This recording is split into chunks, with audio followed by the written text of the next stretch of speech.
పూర్తి వివరాల కోసమే స్క్రీన్ మీద కనిపిస్తున్న మొబైల్ నెంబర్కి కాల్ చేయండి, షరతులు వర్తిస్తాయి. సో మీరు చూస్తున్న ఈ machine semi automatic hydraulic full sheet joint sheet buffet plate making machine. Only single lever ఉంటుంది, సింగిల్ ఆపరేటర్తో 2 రకాల ఫుల్ షీట్ జాయింట్ షీట్ పెట్టి 2 రకాల ప్లేట్లు తయారు చేసుకోవచ్చు. ఈ మిషన్లో 12 ఇంచుల బఫే ప్లేట్ కానీ 14 ఇంచుల బఫే ప్లేట్ ఎక్స్ట్రా డైలు కొనుక్కొని మార్చుకొని 2 రకాల ప్లేట్లు తయారు చేసుకోవచ్చని మీకు అందరికీ తెలియజేస్తున్నాను. ఈ మిషన్కి వచ్చే 2 HP మోటార్ను ఇంటి కరెంటు కాకుండా దీనికి సపరేట్గా కమర్షియల్ కేటగిరీకి మీటర్ ఫిట్ చేసుకోవాల్సిందిగా మీకు అందరికీ తెలియజేస్తున్నాను. ఈ ఫుల్ షీట్ మిషన్లో ఈ విధంగా పెట్టి లివర్ని గేర్ని ముందుకు ప్రెస్ చేస్తే డై కిందికి వస్తుంది. సో 1 2 3 4 సెకండ్లు ఆగిన తర్వాత లివర్ని ఎన్నిక డై పైకి వెళ్తుంది. ఈ విధంగా ఫుల్ షీట్ పెడితే జాయింట్ షీట్ పెడితే 2 రకాల ప్లేట్లు ఈ విధంగా తయారవుతాయి.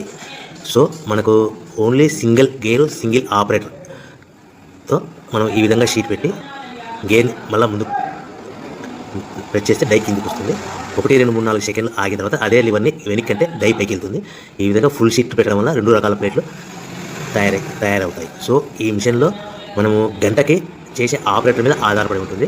గంటకి 500 ప్లేట్ల నుంచి 1000 ప్లేట్ల వరకు తయారు చేసుకోవచ్చు. ఈ మిషన్లో ఫుల్ షీట్ జాయింట్ షీట్ పెడితే 2 రకాల బఫే ప్లేట్లు తయారు చేసుకోవచ్చు. మనం ఎలాంటి 12 ఇంచుల బఫే ప్లేట్లు కానీ లేదు అంటే 14 ఇంచుల బఫే ప్లేట్లు ఎక్స్ట్రా డై కొనుక్కొని మనం 2 రకాల ప్లేట్లు తయారు చేసుకోవచ్చు. 12 ఇంచుల బఫే ప్లేట్లు లేదు అంటే 14 ఇంచుల బఫే ప్లేట్లు ఎక్స్ట్రా డై కొనుక్కొని మనం ప్లేట్లు తయారు చేసుకోవచ్చు. కానీ ఈ మిషన్లో ఎలాంటి టిఫిన్ ప్లేట్లని స్నాక్స్ ప్లేట్స్ అని డోన కప్పులని టీ కప్పులని తయారు చేసుకోలేము.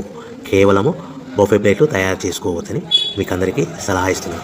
మనం మిషన్ కొనుక్కున్న తర్వాత దీనికి వచ్చే 2 HP మోటార్ని ఇంటి కరెంటు మీటర్ కాకుండా దీనికి సపరేట్గా single phase commercial category 2 metre fit చేసుకోవడం వల్ల భవిష్యత్తులో ఎలక్ట్రిసిటీ డిపార్ట్మెంట్కి మనకి ఎలాంటి ప్రాబ్లమ్స్ ఉండవని మీకు అందరికీ తెలియజేస్తుంది. ఈ మిషన్ కేవలము పెద్దవాళ్ళు మాత్రమే ఆపరేటింగ్ చేయవలసిందిగా మీకు అందరికీ తెలియజేస్తున్నాను. పిల్లలతో ఆపరేటింగ్ చేయించవద్దని మీకు అందరికీ సలహా ఇస్తున్నాను. సో మనము ఈ మిషన్ లో మనకు రా మెటీరియల్ ఫుల్ షీట్ అంటే జాయింట్ షీట్ 2 రకాల ఉండే జాయింట్ షీట్ మనకి రా మెటీరియల్ కాస్ట్ ఎంత పడుతుందంటే ఉదాహరణకి మీకు అర్థం అవ్వడానికి ఫుల్ షీట్ జాయింట్ షీట్ అంటే రెండు బఫే ప్లేట్లు ఉంటాయి. 2 రకాల బఫే ప్లేట్ మనకు full sheet joint sheet cost వచ్చేసి ఎగ్జాంపుల్ ఉదాహరణకి 3 రూపీస్ పడుతుంది అనుకోండి. మనం అదే బల్క్లో హెవీ బల్క్లో ఇంటికి తెచ్చుకుంటే మనకు ప్రతి షీట్ మీద ట్రాన్స్పోర్ట్ వచ్చేసి 10 పైసల నుంచి 15 పైసలు మనకు ఖర్చు వస్తుంది. సో ఇంటికి తెచ్చుకున్న రా మెటీరియల్ షీట్ని మనం ఈ విధంగా ప్లేట్ తయారు చేయడానికి కేవలం 5 పైసల నుంచి 10 పైసలు పవర్ బిల్ పడుతుంది. అంటే ఒకటి 3 రూపాయల షీటు ప్లస్ ట్రాన్స్పోర్ట్ 15 పైసలు 10 పైసలు పవర్ బిల్ అంటే 3 రూపాయల 25 పైసలు ప్లేట్ 2 రకాల ప్లేట్లు తయారవుతాయి. సో మనం దాని మీద మార్జిన్ ఒక్కొక్క ప్లేట్ మీద 10 పైసల నుంచి 25 పైసలు మార్జిన్ పెట్టుకొని అమ్ముకోవాల్సిందిగా మీకు అందరికీ తెలియజేస్తున్నాను. సో ప్రతి ప్లేట్ మీద